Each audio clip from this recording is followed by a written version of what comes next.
Pride Month, and welcome back to the Gayest Generation, where we hear LGBTQ older adults speak for themselves. Every episode, we sit down with a different member of the LGBTQ community who laid the foundations for the freedoms that we have today.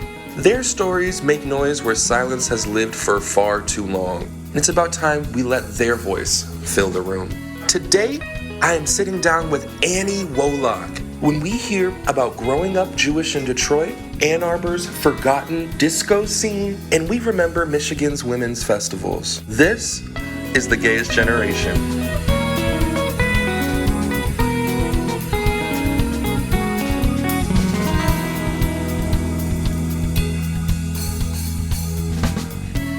Hi, I'm Annie Wolock. I am 63 years old, going on 64 in a couple months. It's hard to believe. I kind of still feel like I'm 29. I identify primarily as an artist, then as a lesbian, then as a Jew, and then as a businesswoman. And why do you put artist first? Talk to me a little bit about that. Because I feel that I have an artist's soul, and everything comes from that first. So when I look at things, I have this creative bent from my perspective. So that's my primary identity as an artist. But of course, I can't separate the fact that I'm a Jewish lesbian and that I've been a businesswoman for 30 years. So it's all embedded in who I am. Sure. And where'd you grow up, Annie? The first half of my life, I grew up in Detroit on the northwest side. And then, like a lot of other people, during the white flight in the mid-'60s, we moved to Southfield. So the first 9 years were in Detroit. The second 9 years were in Southfield. And then I feel like I'm still kind of growing up. Sure. I feel the same way. And what was it like to grow up in Detroit around that time? Can you set the scene a little bit? What would one expect, or paint the scene for us, if you will? So we lived on your average city block, I believe. I, of course, I grew up in a very strict family, and I don't think I could cross the street without my sister. So whatever my life was in Detroit was confined to this one city block. There were a few kids our age. It was safe, warm. I mean, I grew up, my next door neighbor was my best friend. It was he was a year younger than me. His name was Gavin. And it was just a safe place to grow up, actually. And you had made mention before that a part of your identity is being Jewish. Can you talk about what it's like to grow up in a Jewish family? You had made mention in our conversations before that you grew up in a Jewish neighborhood. What does that mean? Jacob, those are great questions. It goes back a generation, I would believe, or maybe even two. My grandfather didn't really associate it and wanted to kind of hide his identity. And he changed his last name from Rabinowitz to Robbins. He was a pharmacist, and they lived on the east side of Detroit. So my mother grew up in a not Jewish neighborhood, and there was a lot of prejudice in her experiences. And she swore she would raise her kids in a Jewish neighborhood because she didn't want them to have to deal with the prejudice and the anti-Semitism that she dealt with. So we grew up not only in Southfield, where in Detroit, in the northwest part of Detroit, and then in Southfield, where there are a lot of Jews, but we kind of went into a little microcosm. Like in Detroit, I bet everybody on the block was Jewish. And in Southfield, I would imagine that in my elementary school, probably a good 90% of the kids were Jews. So again, we grow up in our own little worlds, and I didn't have a clue that I was anything different than anybody else. I became enlightened to the differences when, through a series of circumstances, I ended up going to Madison as a 16-year-old as to a leadership conference for young leaders in high school. And I was having lunch with this one guy, and he was talking about his religion. Don't really remember all the details about how we got there, why we got there, and how we got on the topic. But I said, well, I asked him a question. I said, I don't really know. I'm Jewish. And he went, you are? You're Jewish? Can I see your horns?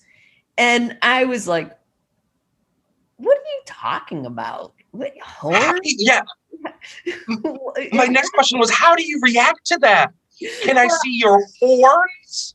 Yeah, I probably started laughing knowing me. And I asked him, I'm like, where'd you get this idea? And he said, well, my dad always told me Jews are from the devil and that they had horns. But the worst part of the story was the worst part of the story is that when I got home and I told my mother, she started crying because she really was trying to protect me from the anti-Semitism. The best part of the whole story doesn't have anything to do with that. And I found out that I had a natural ability for leadership, which was fun, to find out. Yeah. And if that was the moment that you kind of realized being Jewish makes me different, it puts me in a different box. It puts me in a different circle, if you will. I'm trying to remember exactly how you had put it, but there's not a hierarchy, but a way to reorganize. You said there's this, and then there's regular people. Do you know what I'm talking about? Oh, I was talking about the high school I went to, and that it was a third Jewish, a third Chaldean, and then a third regular people. Yeah. So it was I guess you would call it a diverse high school, but we got off for the Jewish holidays. And I understand that later on, like about 10 years later, when the neighborhoods changed and evolved, that they tried to they tried not to close the school during Rosh Hashanah and Yom Kippur and Passover or whatever, but they found out that there were a lot of Jewish teachers, so that they had to keep the school closed. I don't know how it is now, but yeah. And then when I got into college, it's been interesting because when I got into college, I had to come out this was before, when I lived in the dorms, before I actually came out, but I had to come out as a Jew. I'm always having to come out as a Jew as well as a lesbian. So it's an interesting way to go through life, I guess. And it sounds like during that time, you've had experiences with diversity insofar as racial diversity. You went to a high school that was religiously diverse. Yes. When did you first have the inkling that you were a whole different kind of other, that you were some sort of not straight? Okay. When did that first inkling happen? I froze. You're good now. You're good. So okay. So, I believe I came out of the chute gay, and so I think I first realized I was a lesbian, or I didn't have the words when I was about 5. I just knew that I was different. I also knew I needed to keep quiet about it, and it evolved with me. I knew it was something that just wasn't to be spoken about, and that it wouldn't be okay. And I went with that. And as time went on, and there's no particular incident that comes to mind. I don't remember hearing anything derogatory. I just knew it wasn't something to be out and proud. I knew that was not the right thing. And it became very difficult emotionally. I was a 14-year-old runaway, and part of it was that, part of it was, just growing up in a really strict household. But it was something that was I was a tortured, angry kid because of this deep, dark secret of mine. And I think something that you said that really resonated with me is this idea that even at 5 years old, queer kids understand through the collage of tiny communications and comments, whatever it might be. Even as children, we understand that what we are is something that we shouldn't talk about. Right. And kids notice everything. I know this from being a kid myself, but I really know this from being a teacher, is that everything that somebody else does, says, whatever it might be, kids pick up on it. They do. And like I said, there was no one thing. I just knew that it wasn't the boy next door who was my best friend. He was my best friend, but it wasn't ever going to be anything other than that. Yeah. And I guess in the back of my head growing up, there was always this like the Catholic idea of fire and brimstone. You do something bad, you're going to hell. Gays, you're straight up one-way ticket, girl. You're going right to hell. What is the Jewish understanding of homosexuality in can you fill in those blanks for me? So I think, sure, in today's world, it's for the most part fine. I mean, it's much more acceptable. I think that unless you're really religious, then it gets to be a whole different ball game. I'm not a very religious person, and I can't speak to that. I'm much more of a secular Jew, culturally, but in my sphere, in my world, people are very accepting, and I'd like to actually take a little bit of credit for that because it's my world. I have been out since 1977. So, and it's been a kind of an evolution with the people around me where they might have cried then, but, maybe I was in fact, I know I was their first exposure to an LGBTQ, which wasn't a term back then.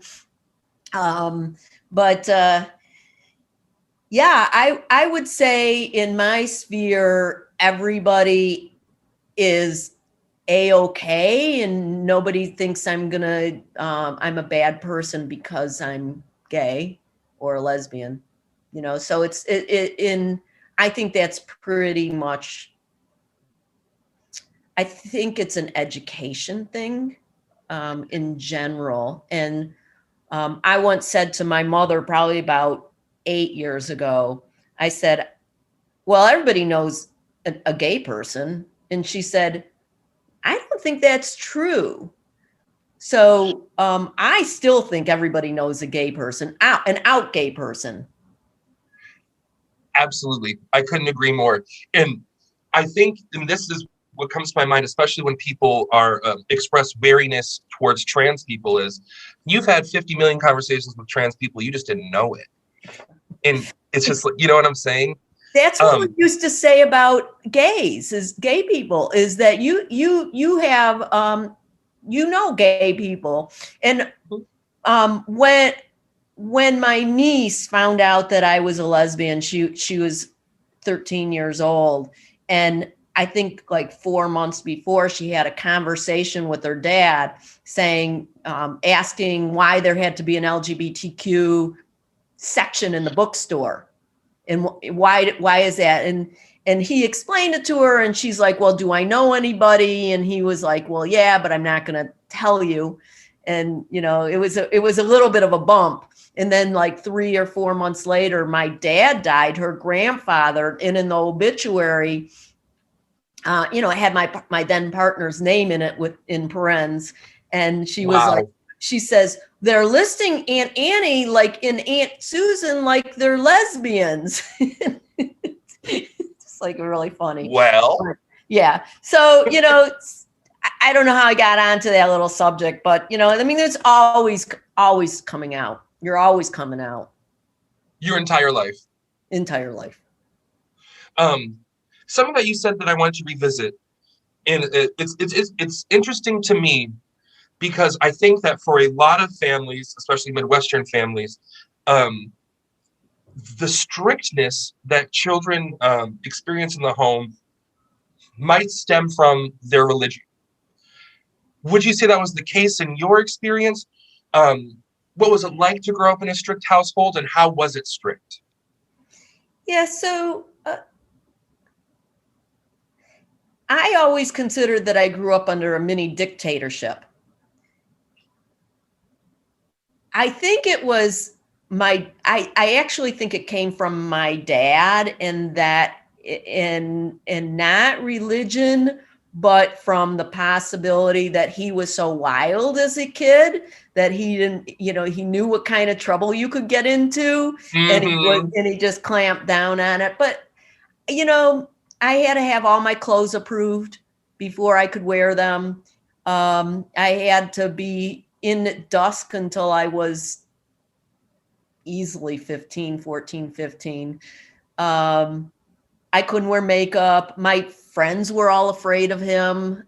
He would kind of bark at them.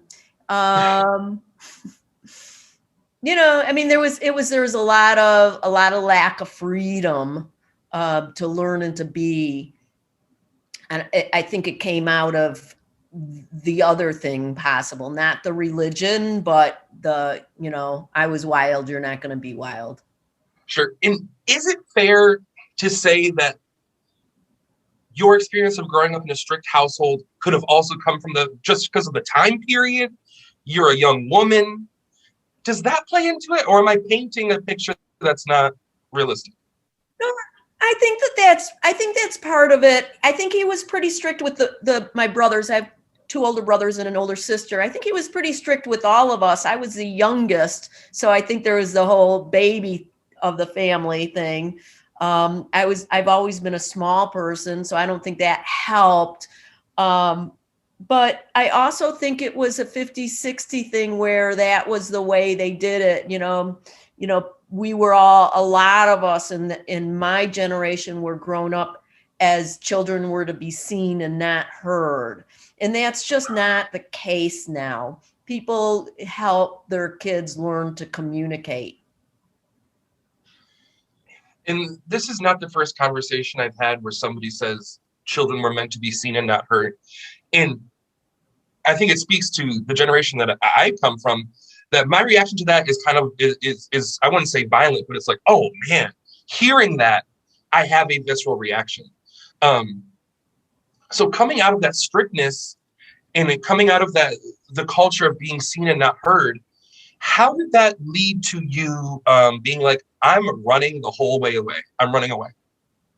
Talk to me about that. Yeah, so I was 14 and I hitchhiked to Key West.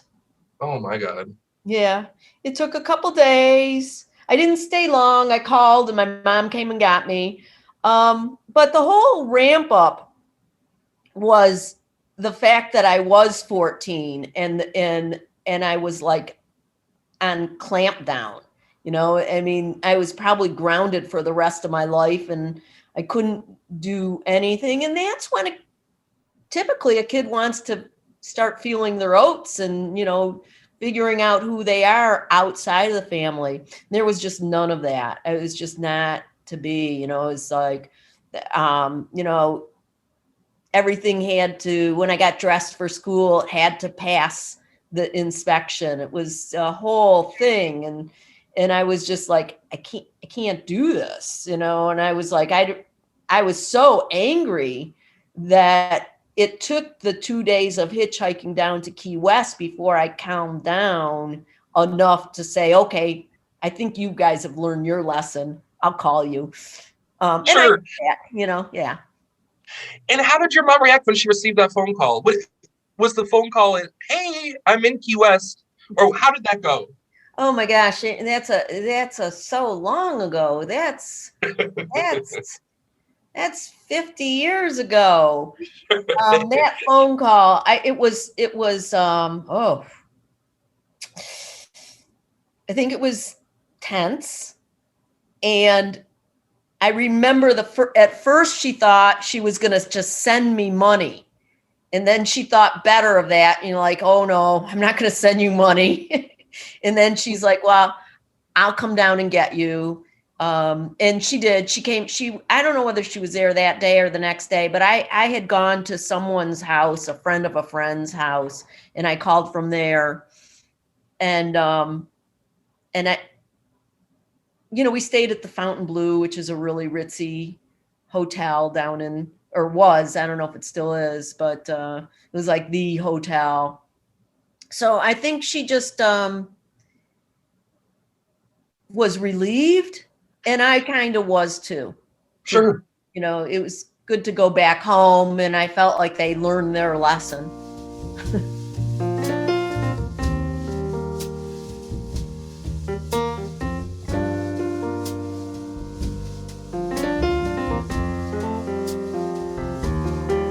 So you've earned this small sense of freedom that kind of propels you into your college days, right?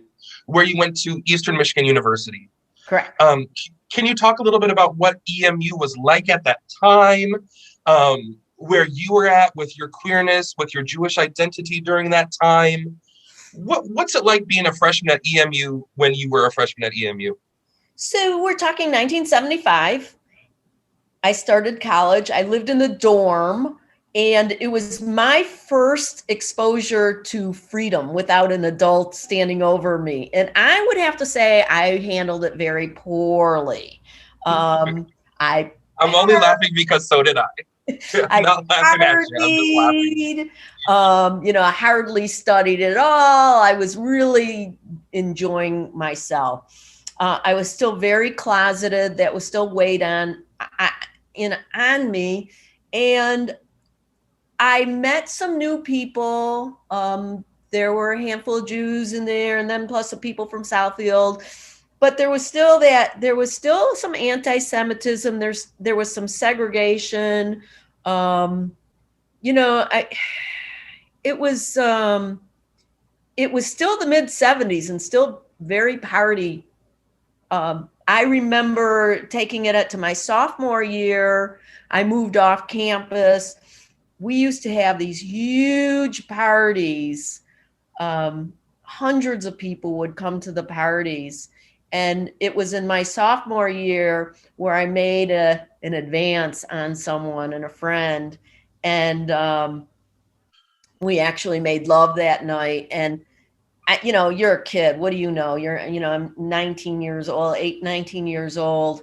And of course, she did have a boyfriend. And in the morning, she told her boyfriend. And by the evening, I was outed to everybody and lost every single one of my friends.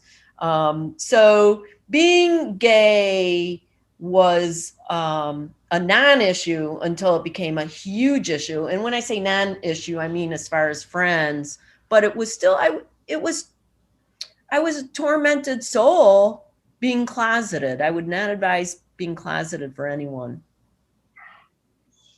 And I think what that experience reminds me of is that the conversation that person had with their boyfriend wasn't, I had sex with somebody else. It was, I had sex with a lesbian who was predatory towards me, and she should be, expelled from the friend group.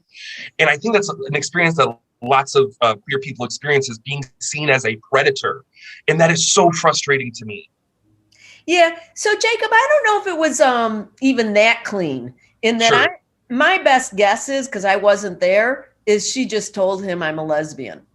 I don't even think she said anything of her part. And I'll tell you. I see. Yeah. But you're right. People look at gay people as predators, and that's just so wrong. Yeah. So you were outed in kind of a social way. How did that prepare you, or how did that set the scene for when you arrived at a place where you felt comfortable coming out to your family?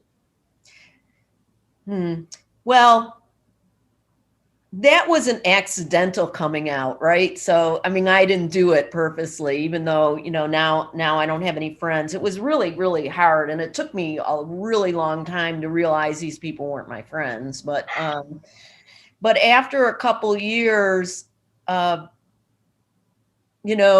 paced in front of the one LGBTQ, again, it wasn't called that, in Ann Arbor, and I finally went in and I felt some relief. But my dad was losing his health, and he asked, oh no, that's a little later on. So I decided to come out to my sister first, and came out to her. And I remember she was like, you've been brainwashed. And she started crying. And I had to explain to her, if there's any brainwashing going on, it was trying to make me heterosexual.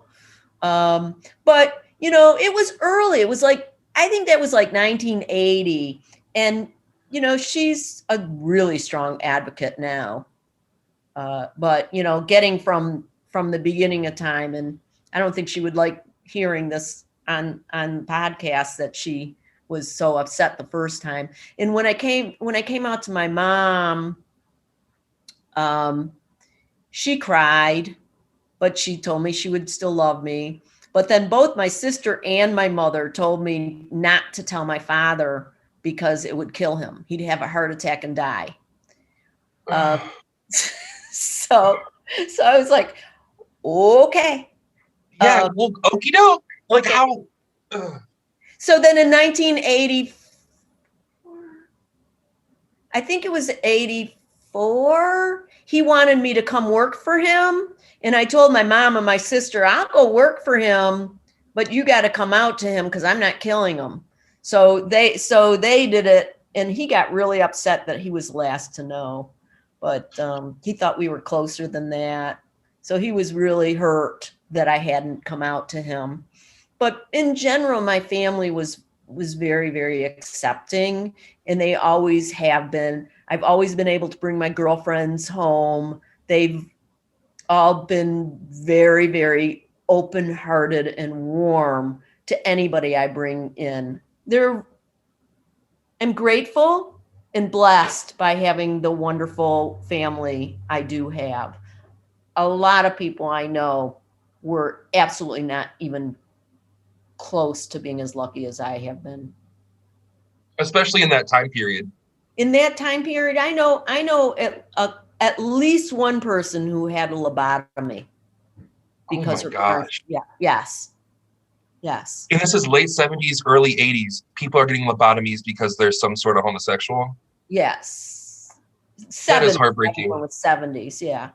So I mean, it not only was it good. I mean, it was okay. It was hard. I think it's always hard to come out. It in that day and age, it could have been so much worse. People were absolutely disowned, left and right. And then going into the AIDS era where people did lose their lives. Yeah.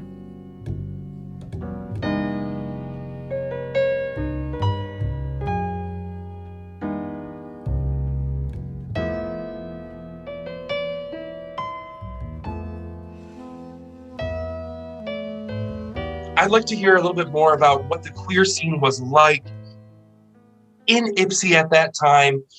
We had talked about how you used to take a bus to the Gym Toy Center. What was the Gym Toy Center like? Why did you travel there?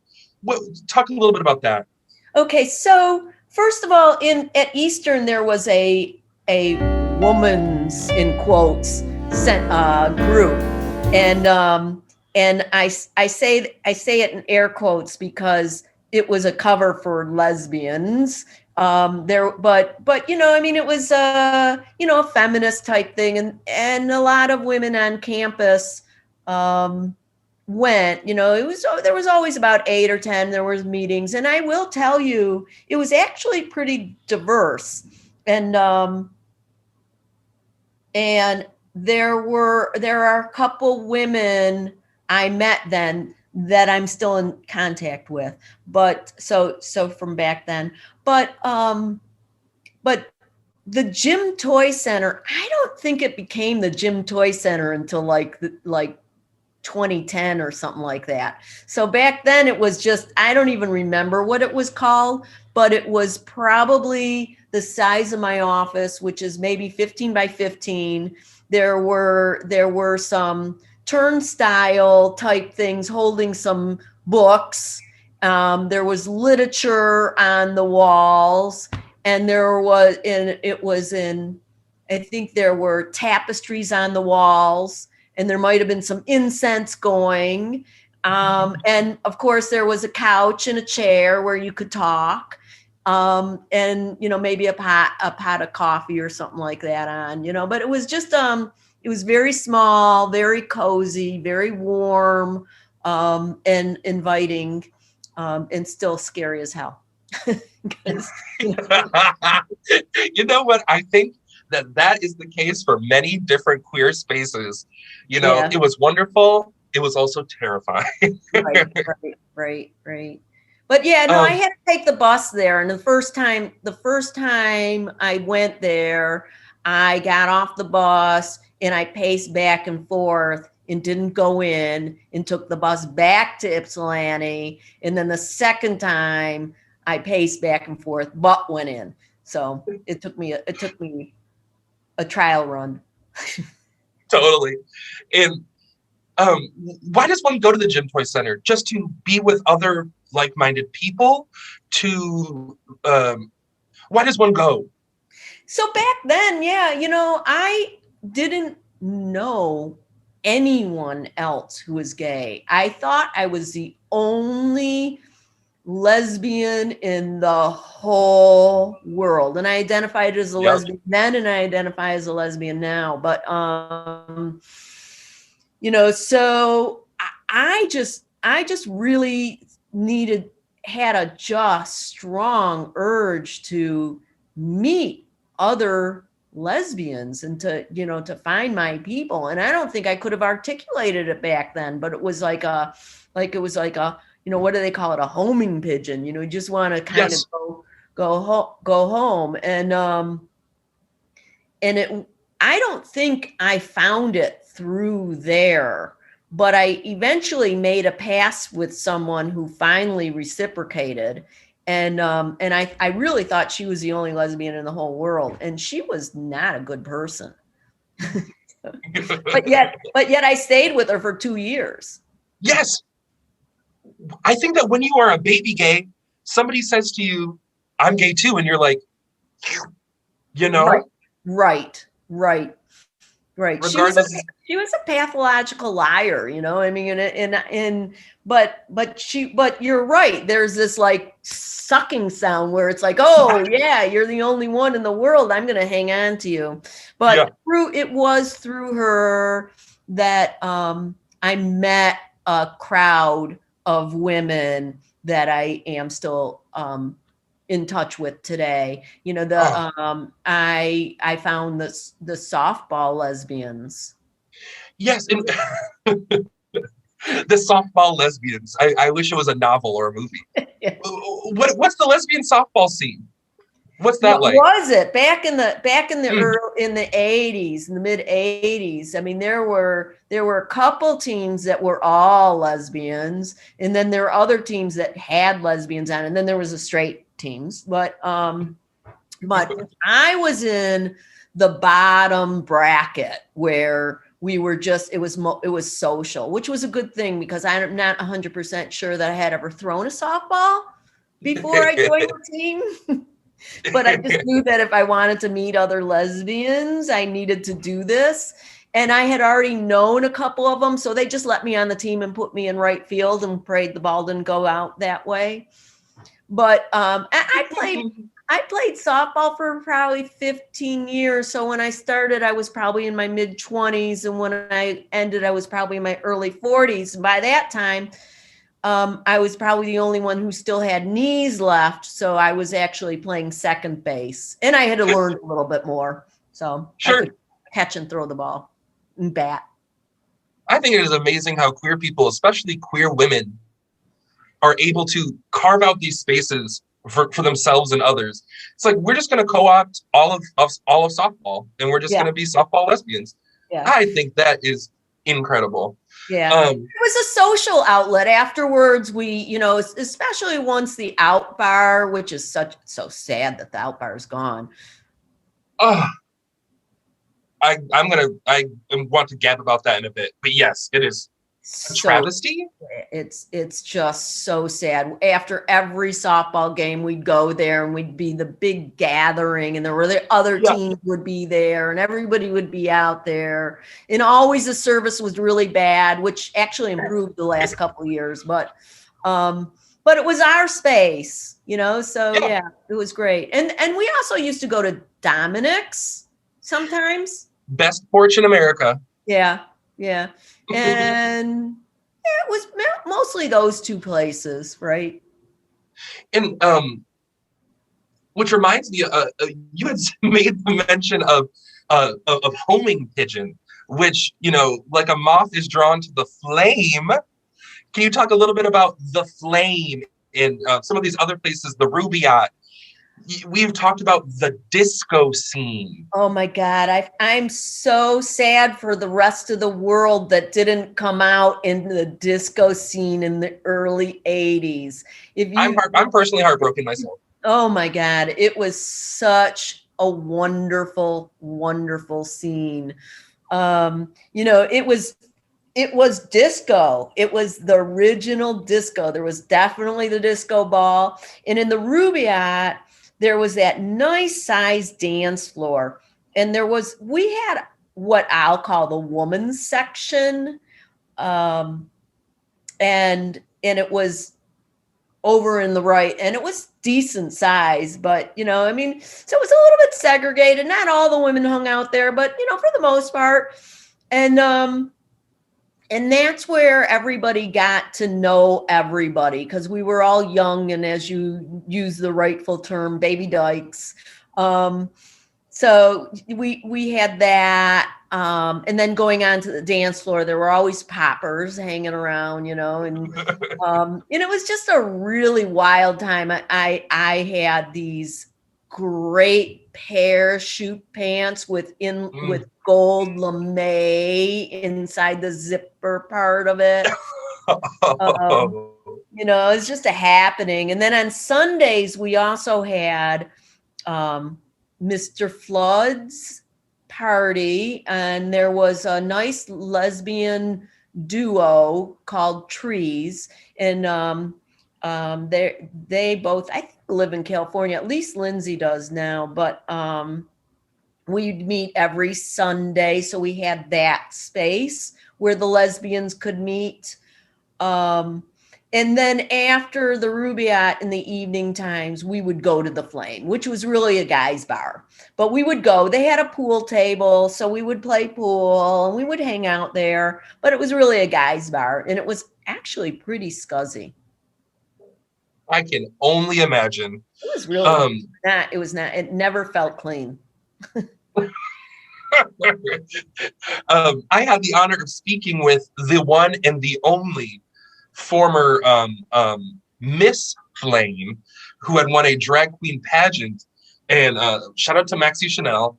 She had also made mention that, you know, the Flame was a little bit scuzzy-duzzy, a little bit shady. A little bit. Oh, it was the shakiest. A lot of one of the shakiest places I've ever been in. But, you know, it still felt like home. I wasn't scared or anything like that, you know, never. But it was just, let's just put it, it would be not a place I would go in now, and I would be scared if I went in now.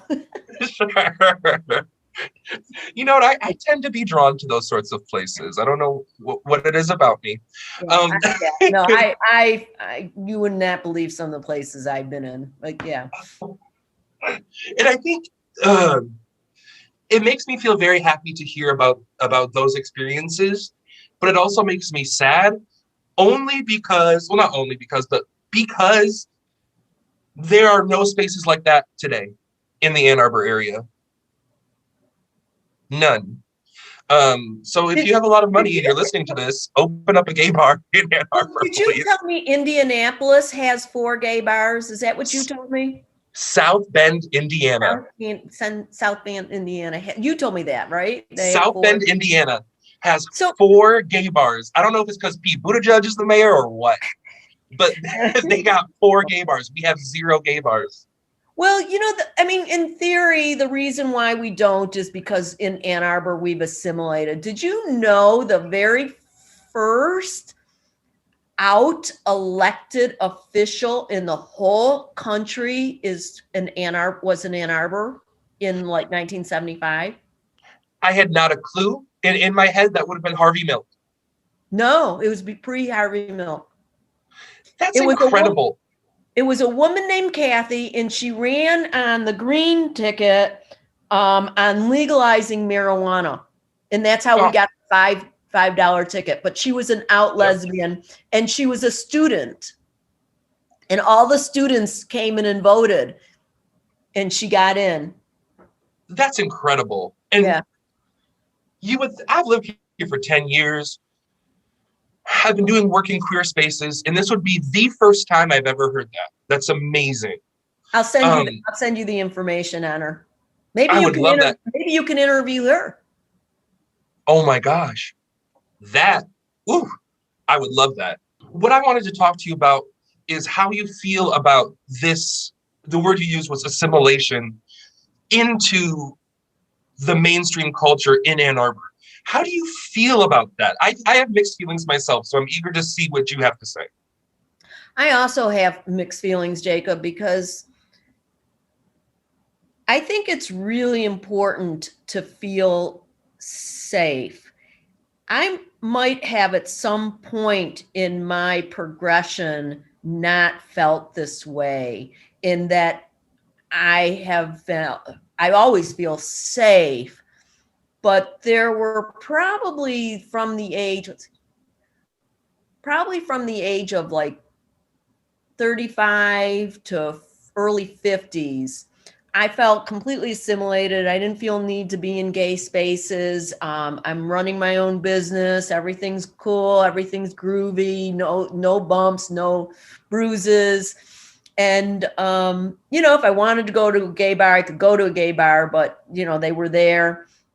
There's still gay bookstores running around, or hanging around. But around 7 or 8 years ago, someone asked me if I would be a co-founder for an LGBTQ Toastmaster club.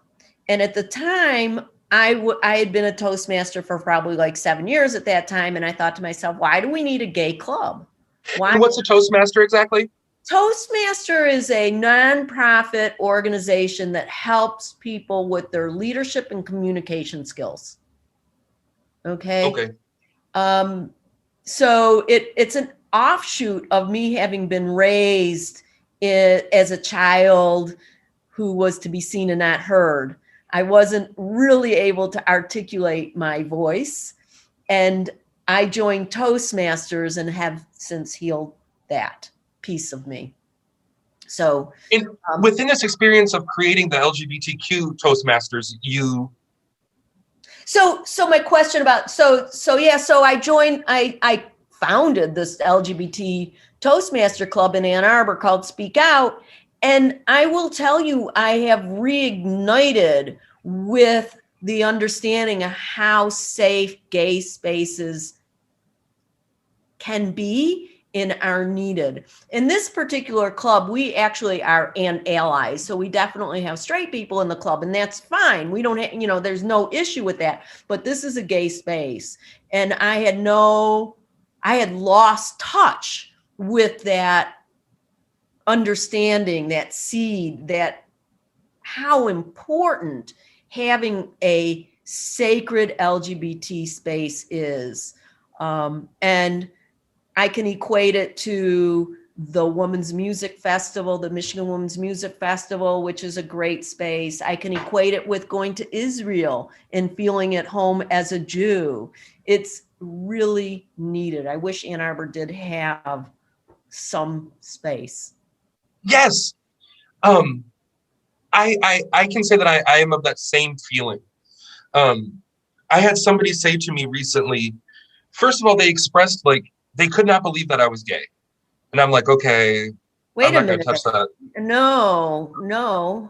So that was the first thing they expressed, was they were like, you're not gay. And I was like, okay. But then what they expressed was, I just see you as a human. And that was supposed to make me feel happy. And I said, you need to see me as a human who is also gay. And you need to honor the experiences, the traumas, the prejudices, whatever you want to say, the joys that I've had from being gay, while you're honoring my humanity at the same time. And I think you can do both at the same time. And she was like, huh? And what you said reminded me of that. First of all, you're almost a flame. But second of all, I think people get thrown off when I'm 6'1", 300 pounds. They're like, this large man is not a little flaming fairy. Well, yeah, no, it's screamingly obvious to me. But I mean, as we're both white, it's like, yes, the whole colorblind issue. It's like I actually do notice your color. But sorry, I am not colorblind. But then the thing that is pertinent is, what's that voice that comes in the back of your head when you meet someone? You can say, oh, they're black, oh, they're gay, oh, they're this, oh, they're Jewish, oh, they're that, whatever. But is the voice in your head kind, or is it some weird judgment? So I think that it's okay to notice, but it's what else is going on in your mind? What's your chatter? Yes. And it's amazing how I don't know how I'm able to do this, but I feel like I can figure out if somebody's operating from that place of kindness you spoke of, or from a different place. And I think that heterosexual people, white people, when they want to talk about race, I think what they need to realize is that people can see and feel when they are not operating from a place of kindness. Right. And I think it's the other nature in us that helps us see that. Because we've been noticing it our whole life since we were 5 years old. Right. We've been trying to pick up on these different social cues, these things that people say, to figure out how to exist. Right. Wow.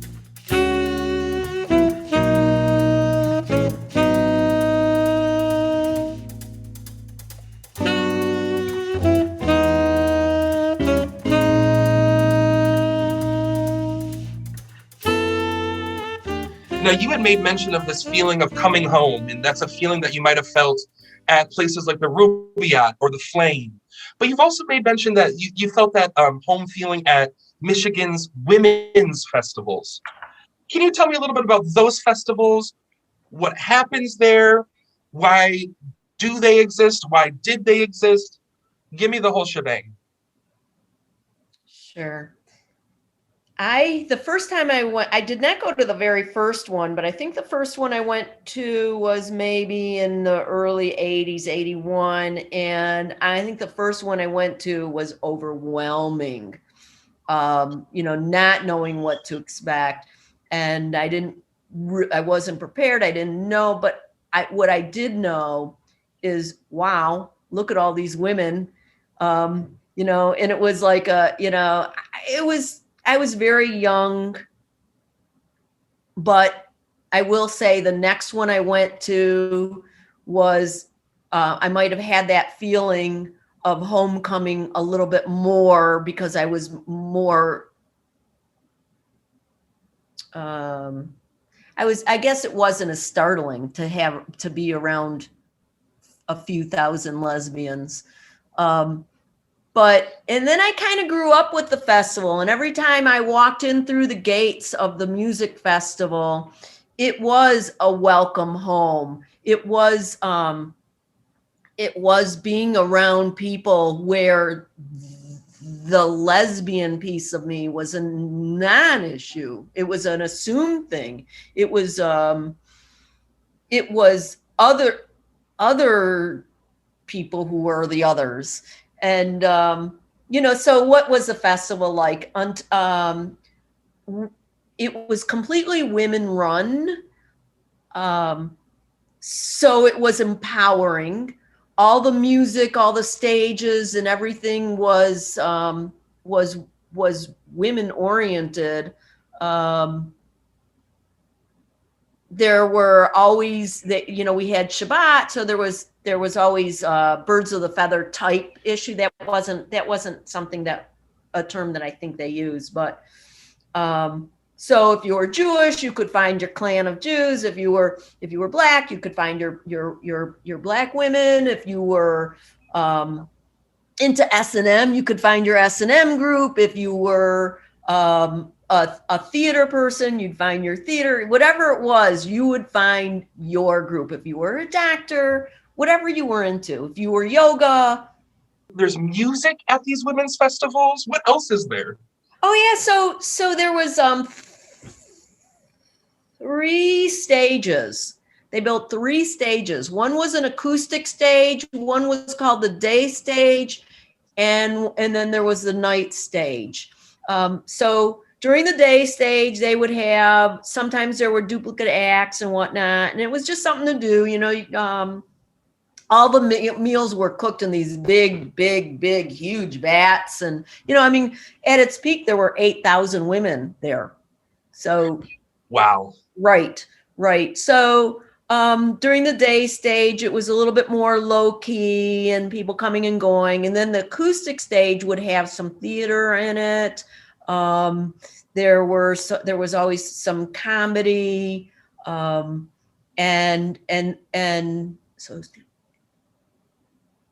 and more, I'm going to go with serious, but I don't think that that's the right term, but, pianists and, a little bit more maybe classical pianists and classical music, jazz.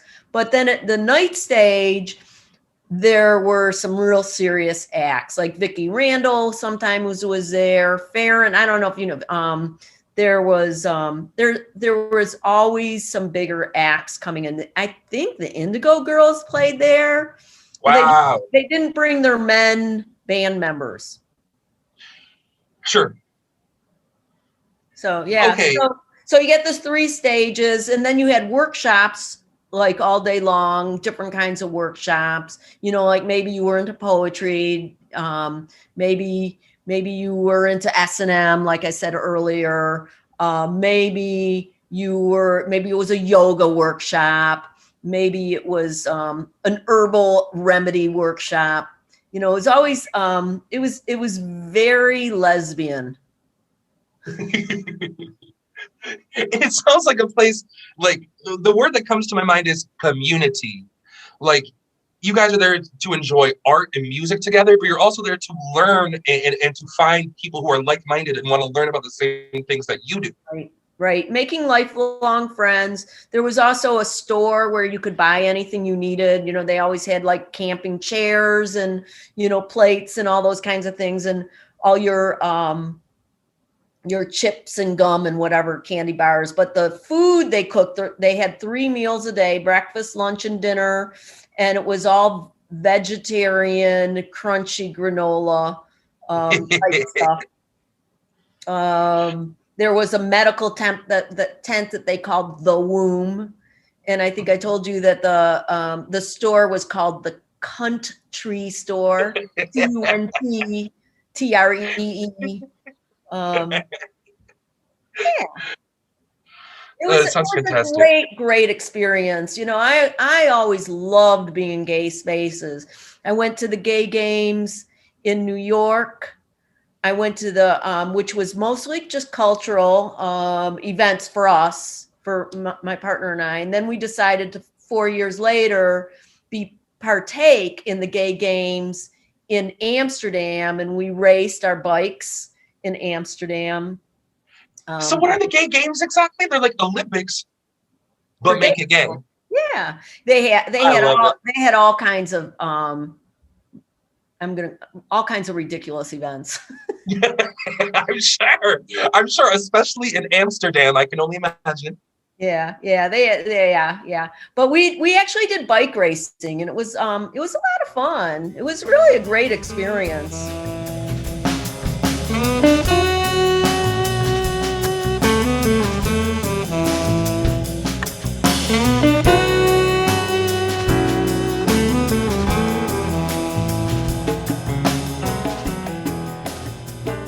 Well, what I'd like to move into is one of my favorite parts about this whole project has been asking everyone that I speak with the same series of kind of quick, fun little questions. Sure. So I'm going to fire some off at you. And what I've learned is that, which has been so a huge learning experience for me, is that when I wrote these questions, you'll see. If you don't have an answer, just say you don't have an answer, and that's totally fine. Because you'll see. Okay, question number 1. A Star is Born. Judy Garland, Barbra Streisand, or Lady Gaga? Which one are you watching? Say the 3 of them again. Oh, ma'am. Judy Garland, Barbra Streisand. Barbra Streisand. Thank you. I could not agree more. What is the biggest difference between younger and older LGBTQ folks? I would think that younger LGBTQ folks have role models, and there's a presence that just wasn't there when I was growing up. That's not to say everybody has access to it, but more people do. Absolutely. And I think that a big part of this podcast is to kind of remind younger generations that we do have role models and we do have things that we need to learn from, you know what I'm saying? What's the one piece of advice you would give to the younger version of yourself? What would you tell 20-year-old you? Oh.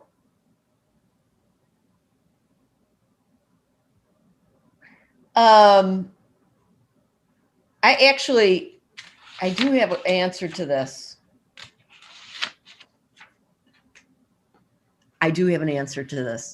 I would say stay focused and stay in school. Oof. What do you feel about younger people using the word queer?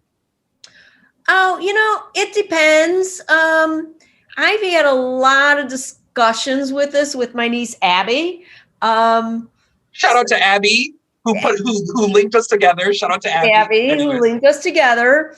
Abby and I have discussed this, and I generally don't have that much. I mean, I don't really care one way or the other, except for if you really are a lesbian because because you are a woman, a woman identified woman, and you like women, my preference would be for you to identify as a lesbian, although I can't tell people that because I feel that queer creates some kind of invisibility around women. And I think women can easily become invisible in this world.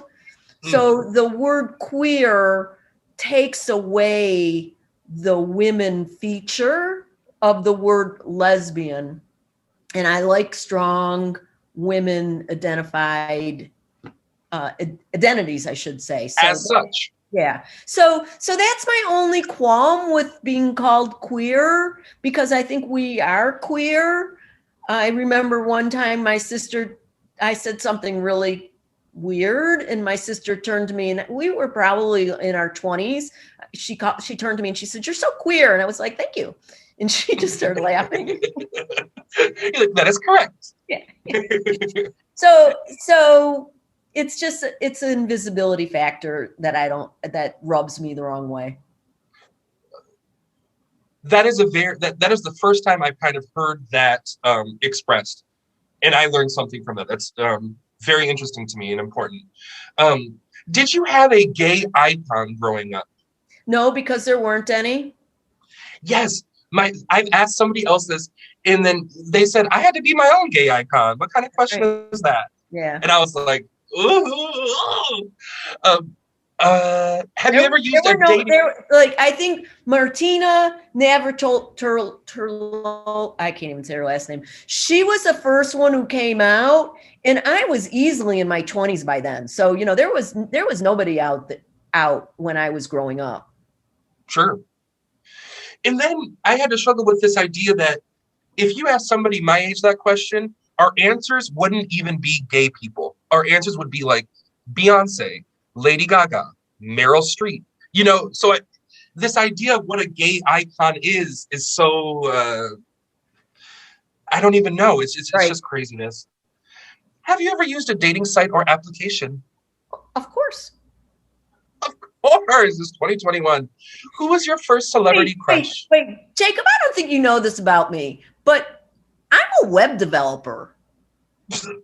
I did. Okay. And I didn't even piece that. Of course. Of course, I'm totally digital. Absolutely. You're digital. Yeah. Honestly, you're probably more digital than me. I'm still trying to bump into the right guy at the bookstore, you know? Well, you know what? Hey, let me just tell you, I do think meeting somebody in that manner, face to face, is much preferred, but not in today, and especially not in the middle of a pandemic. Oh no. Oof. Who was your first celebrity crush? I didn't have one. What's your best Halloween costume? You know, I just came across this picture of me when I was clearly around 15 or 16 years old. And I was an alien, and I was wearing like all black, and I had these little like ball things like on wiggles, and I was wearing makeup. I think that might have been my best costume. That sounds like a good one. I would love to be an alien. Yeah.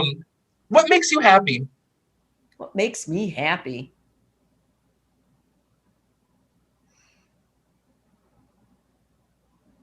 You know, I think I'm naturally have rose-colored glasses on. I feel like I'm blessed that way. But generally, a good meal makes me happy. Oh my gosh. What gives you hope? Jacob, I listened to your questions, and I didn't hear this question on anybody else's. What gives me hope? Maybe it got edited out. Okay. I don't know. Okay, what gives me hope? In today's pandemic world, what gives me hope is actually a silver lining that has come from the Trump era. The 4 years we were with Trump, I feel like the silver lining is the groundswell of people coming together in this positive community, unified manner about what's right and what's true and equitable in our world. And I feel like he kicked off this groundswell as a reaction. Do I wish it hadn't been that way? Sure. But I think the grassroots organization that has really come out of that era gives me hope. Yeah, that's it. And when people come together, anything is possible, and I that gives me hope as well. Let's see. Oh, what part of aging has brought you the most joy? The wisdom that has come with it. So internal growth. Basically, when I was younger and trying to come out, I was tormented. I was just not healthy, mind, body, and soul. And over the years, I have been able to learn how to make myself healthy, mind, body, and soul. And I would say that wisdom comes with age. I don't think I've peaked yet, but I think I'm still growing. What part of aging has bothered you the most? I haven't minded growing old at all. It's always been good. But I will say there is a small piece in that. So I'm 63 now. I figure I should be good to go until I'm about 90 as far as traveling. And I figure I'll probably have to slow down for another 15 years. But I think that means I only have about 25, 27 years left of being able to experience the world. So that is an amazing way to shorten time frame ahead of me. You get to have dinner with 3 people, alive or dead. Who are they? Lily Tomlin. Yes, another Detroit native. Yes, and yes. And lesbian. Ruth Bader Ginsburg. Ooh. And the third one, I'd have to go with Michelle Obama. Ooh, those are a good 3 pick. Yeah. And you have a lot of laughs. Not together. Separately. Oh, see, I think it would be fun to get Lily Tomlin and Ruth Bader Ginsburg in the same room. And then you throw in Michelle Obama. Yeah.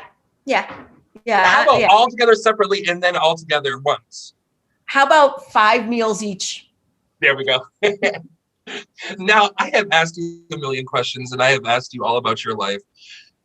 What is one question you would like to ask me? You've had a handful of interviews now, right? Yep. I would love to know what trend you've seen with talking with your elders. Oof.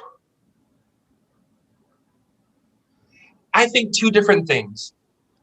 The one trend that is not a trend, which makes it a trend, is that everybody has a different feeling about the word queer, and are at different comfort levels and at different understandings about that word. The thing that I am most reminded of when I am interviewing somebody is that, like, people, and I've said this before, so at the risk of repeating myself, people contain, like, multitudes. Like, people are filled with hundreds and hundreds and thousands of stories, experiences, things that ought to be shared with other people. And quite often the people who have the most stories are the people who don't think they have any stories. And something that I have found is that kind of in the beginning of my conversations with people that I speak with, there's always an unspoken kind of like, well, why are you kind of like, well, you're going to ask me these questions? Why would you do that? And the minute you start, a little bit of that digging happens, you learn. And I think that in some situations, the person being interviewed learns that they contain multitudes, and that what they have to say and what they've experienced is vital for other people to hear. So that's kind of the 2 trends that I've noticed. Fair enough. But it's been a whirlwind. I mean, it's a good whirlwind. Yay. And really, I mean, I never know how to do this at the end of the interview, just because it's just not my forte. But I just want to thank you so much for taking the time to talk to me and being open and willing to share your experiences. And I think that we're all better for it. So I wanted to say thank you. Well, Jacob, I want to say thank you for taking the time out of your day to interview me. It's been my pleasure. I hope that maybe someone can feel less alone because of the interview.